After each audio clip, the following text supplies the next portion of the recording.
we looked at digital identities and we created one for me. And the problem with them is that the different attributes that are recorded, so your name, your age, your sex, date of birth, etc., they're all taken from existing documentation.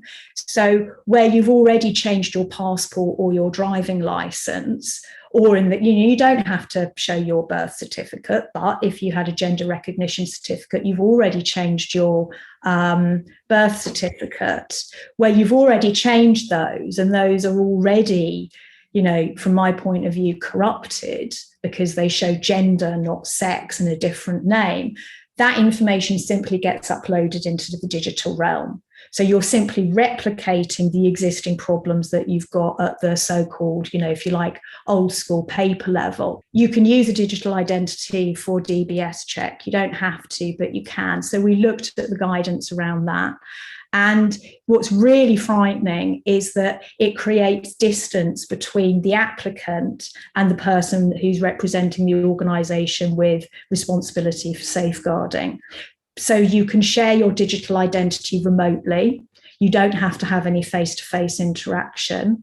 And verification of that digital identity isn't done by the organisation with responsibility for safeguarding. It goes to a third party who verifies it, reports back yes or no to the required level of certainty.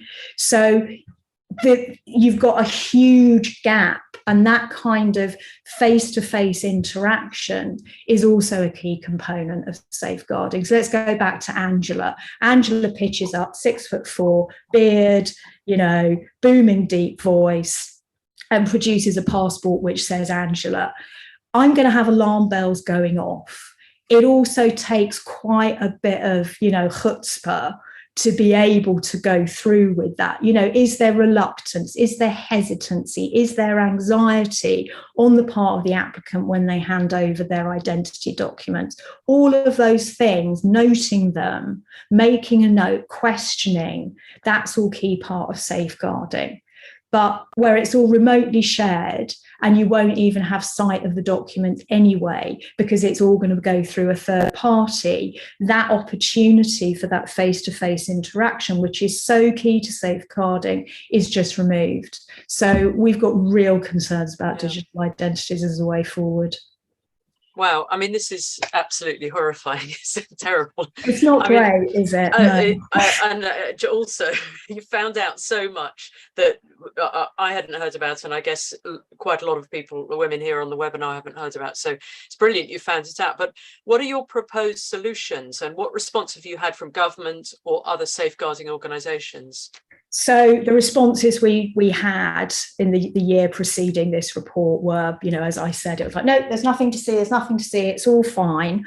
When I was at Tory conference, there was a lot more interest. Of course, everybody's changed now and it's all shuffled round again. So, we're starting to have those conversations again. But I think people are taking it a lot more seriously.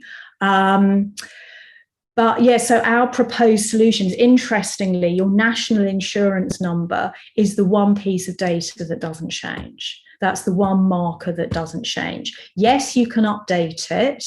So Angela or Andrew can then have a note put against his national insurance number stating from 2022, I'm now Angela.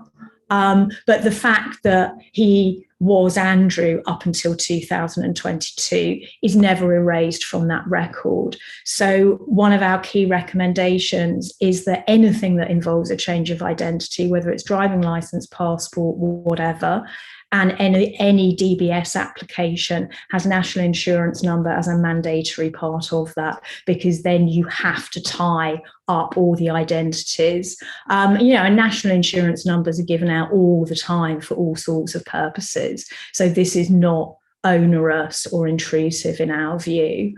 DBS certificates have to have all previous names listed, as they do for everybody. There is no special class of person who is exempt from this. And DBS certificates have to have sex registered at birth listed. That, again, should be non-negotiable. And if you don't want that, then don't apply for a job where safeguarding is concerned.